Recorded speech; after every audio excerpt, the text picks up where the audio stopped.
देखिए ट्रेडर्स, आज हम देख लेते हैं किस तरीके से मार्केट में हमने रिटेल की साइकोलॉजी को हंट किया एंड किस तरह से हमने अपनी ट्रेड को यहाँ पे मैनेज किया। आज का लेक्चर काफी ज्यादा इन्फॉर्मेटिव होगा, क्योंकि अब मैं लेक्चर अपनी ट्रेड के ऊपर जब भी लेके आऊंगा जब उसमें मुझे लगेगा कि आपको कुछ इन्फॉर्मेटिव है जो मुझे देना है। ऐसा नहीं होगा कि मैं हर दिन का भी यहाँ पे ट्रेड आपके सामने सेटअप एक्सप्लेन करूंगा, क्योंकि एक्चुअली क्या होता है कि आपको जो देना है मुझे कंटेंट देना है। ओके, आपको सिर्फ मुझे क्या देना है, कंटेंट देना है। एंड जब मुझे लगेगा कि चार्ट में कुछ ऐसा फॉर्मेशन हुआ है आपको सिखाने लायक है, तो मैं 100% यहाँ पे वीडियो लेके आऊंगा और आपको वहाँ पे सिखाऊंगा।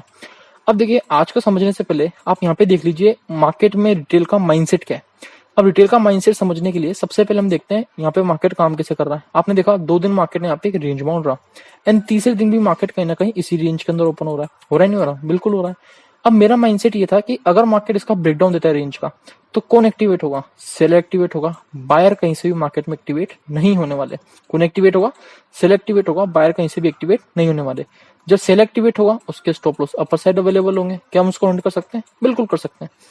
लेकिन उससे पहले हमें देखना पड़ेगा कि बायर में इतनी स्ट्रेंथ है क्या कि वो मार्केट को अपसाइड ले जा सकता है। उसको देखने के लिए मैंने क्या करा, मैं आपको छोटे टाइम फ्रेम पे यहाँ पे स्विच करके दिखाता हूँ।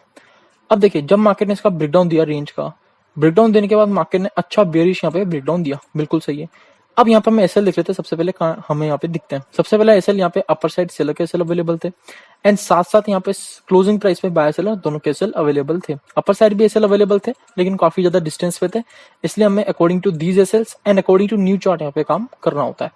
आपको पता होना चाहिए कि जब यहाँ पे रिटेल अपनी पोजीशन क्रिएट करेगा अकॉर्डिंग टू न्यू चार्ट, उसको हंट करने के लिए हमें एसएल का यूज तो करना ही होता है। हाँ सर, एसएल का अवेलेबल है, उसको हमें हंट करना ही करना है। लेकिन आपको ये भी समझना पड़ेगा उसकी साइकोलॉजी क्या है, क्योंकि अगर आप उसकी साइकोलॉजी को अंडरस्टैंड कर लेंगे ना, तो कहीं ना कहीं आप अंडरस्टैंड कर पाएंगे उसने किस डायरेक्शन में यहाँ पे ट्रेड ली होगी एंड फिर जब जाके आप यहाँ पे उसको हंट कर पाएंगे। तो काफी ज्यादा इंपॉर्टेंट था उसकी साइकोलॉजी को अंडरस्टैंड करना। हमने देखा किस तरीके से मार्केट काफी ज्यादा नेगेटिव है कुछ दिनों से, तो यहाँ पे जो मेजरली रिटेलर्स होंगे ना, वो सेलिंग की तरफ ही फोकस करेंगे। उनको दिख रहा है कि मार्केट क्या है, लोअर लो बनाते हुए मूव कर रहा है एंड अगर लोअर लो बनाते हुए मूव कर रहा है अब यहाँ पे क्या होगा, सीधी सी बात है, सेलिंग में यहाँ पे फोकस करना पसंद करेंगे। फिर लोअर लो बना के मार्केट ने क्या, एक यहाँ पे 2 दिन मार्केट ने यहाँ पे एक रेंज क्रिएट कर ली। 2 दिन में अगर मार्केट ने रेंज क्रिएट करी है, उसी रेंज के अंदर ओपन हो रहा है एंड इसका ब्रेकडाउन दे रहा है, तो होगा क्या? सीधी सी बात है, सेलर एक्टिवेट होंगे।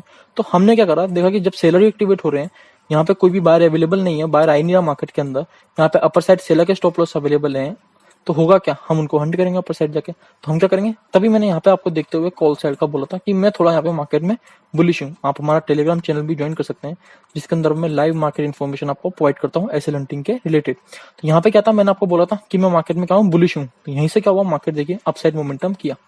लेकिन उससे पहले क्या हुआ है कि आपको हर एक कैंडल का जो साइकोलॉजी है ना, उसको अंडरस्टैंड करना पड़ेगा। कुछ कैंडल ऐसी होती हैं जिसको आप पहले से प्रिडिक्ट कर लेते हैं कि हाँ भाई ये कैंडल बनने वाली है। लेकिन कुछ मोमेंटम ऐसे होते हैं जो आप प्रिडिक्ट नहीं कर पाते, ये मोमेंटम क्यों हुआ।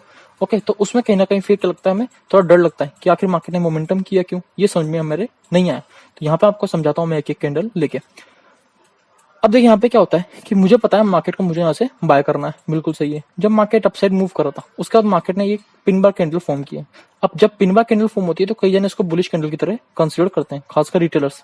तो होता क्या है, वो उसको बुलिश कैंडल कंसीडर करेंगे, यहाँ उनके नीचे स्टॉप लॉस अवेलेबल होंगे, आराम से मार्केट वो सोचते हैं कि अपसाइड के टारगेट लेंगे। लेकिन ऐसा मार्केट करता नहीं है। मार्केट ने सबसे पहले एक रेड कैंडल फॉर्म की, इनको मार्केट ने आउट किया, खत्म बात। ये समझ में आया कि मार्केट ने ये रेड कैंडल क्यों फॉर्म की। ओके, हमें क्या हुआ, ये समझ में आया कि मार्केट ने रेड कैंडल क्यों फॉर्म की, बिल्कुल सही है। फिर मार्केट अपसाइड कंटिन्यू करता है एंड देन अपसाइड कंटिन्यू करता है। तो ये बीच में ये 2 रेड कैंडल फॉर्म हुई है ना, ये कहीं ना कहीं दिखाई थी कि मार्केट में अभी भी थोड़े बहुत सेलर है, अभी भी बायर में इतनी स्ट्रेंथ नहीं है कि वो मार्केट को अपसाइड ले जा सके। तो ये 2 कैंडल में, इसलिए मैंने आपको टेलीग्राम में बताया था कि कहीं ना कहीं बायर अभी स्ट्रगल कर रहा है अपसाइड ले जाने में। क्यों कर रहा है, इस कैंडल को देख के मैंने आपको नहीं कहा था कि मार्केट स्ट्रगल कर रहा है। इन 2 रेड कैंडल को देख के मैंने कहीं ना कहीं बताया था आपको कि मार्केट में स्ट्रगल कर रहा है सेलर, सॉरी, मार्केट में कहीं ना कहीं सेलर स्ट्रगल कर रहा है। इन 2 कैंडल को मैंने आपको देखकर टेलीग्राम में अपडेट किया था।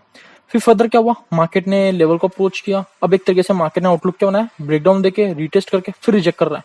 तो इससे क्या हुआ, मेजरली यहाँ पे सेल अवेलेबल होंगे और जितना ज्यादा मार्केट एक लेवल के नीचे टाइम वेस्ट करेगा उतना ज्यादा ऊपर सेल अवेलेबल होते जाएंगे और उतना अच्छा खासा अपसाइड मोमेंटम हम कैच कर सकते हैं।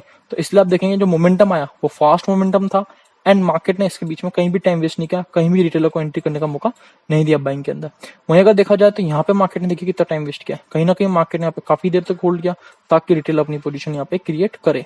और जब रिटेलर अपनी पोजीशन क्रिएट करेगा उसको मार्केट यहाँ पे हंट करेगा। आप निफ्टी को भी दिखा देता हूँ मैं आपको, निफ्टी के साथ हम कैसे कंफर्मेशन लेते हैं। अब देखिए निफ्टी क्या कर रहा था, निफ्टी ने ब्रेकडाउन दिया एंड एक रेजिस्टेंस के नीचे मार्केट रेगुलरली काम कर रहा था। तो इससे भी कंफर्मेशन मिलती है कहीं ना कहीं, इसको देखकर और जो बैंक निफ्टी में फॉर्मेशन हो रहा है उसको देखकर यहाँ पे सेलर एक्टिवेट होने वाले हैं, बायर एक्टिवेट नहीं होंगे। और जब बायर एक्टिवेट नहीं होंगे तो हम किसको ट्रैप करेंगे, सेलर को ट्रैप करेंगे। इसलिए मैं आज थोड़ा बुलिश था। अब देखिए मार्केट ने क्या इन सबको यहाँ पे हंट किया। उसके बाद क्या था कि मार्केट ने क्या किया, मार्केट ने टॉप पे अप्रोच किया एंड टॉप पे अप्रोच करके मार्केट ने, मैंने यहाँ पे कहीं ना कहीं आपको कहा था कि मार्केट इजीली इस लेवल को अप्रोच कर देगा। फिर फर्दर मार्केट में मैंने कहा था कि यही मार्केट को डाउनसाइड मोमेंटम ले जाएगा। अब ऐसा क्यों मैंने कहा था, अब यहाँ पे देखिए मार्केट ने क्या किया, यहाँ पे मैंने आपको कहीं ना कहीं कहा था कि इस टॉप तक तो मार्केट आराम से अप्रोच कर देगा। फिर इसके बाद जो ये फॉल आया, मैंने आपको कहा था कि कहीं ना कहीं मैं एक्सपेक्ट कर रहा हूँ यही मार्केट को नीचे ले जाने वाला है। अब देखिए हुआ क्या कि मार्केट ने टॉप को अप्रोच किया, इसका ब्रेकआउट दिया, ओके, इसका ब्रेकआउट दिया।